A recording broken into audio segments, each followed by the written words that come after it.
ولې نن سبا ډېر ځوانان ذهني نارمتیا لري؟ د دې غټترین وجه پیسه ده چې باید پیسه ولرئ.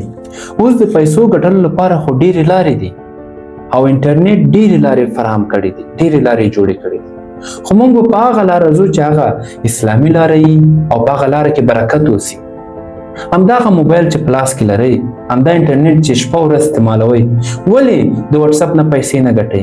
ولې په انسټاګرام او فیسبوک کې مشتری نه پیدا کوئ؟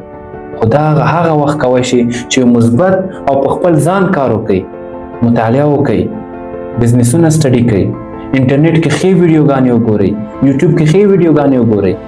نو که چیرته جدي یاستئ او غواړئ په خپل ژوند کې تغییرات راوړئ، نو تاسو کولی شئ افغان سټارټ اپ سره جوین شئ او دا کاروباری سفر مو شروع کړئ. افغان ستارتاپ توانمندسازی جوانان افغانستان در عصر دیجیتال.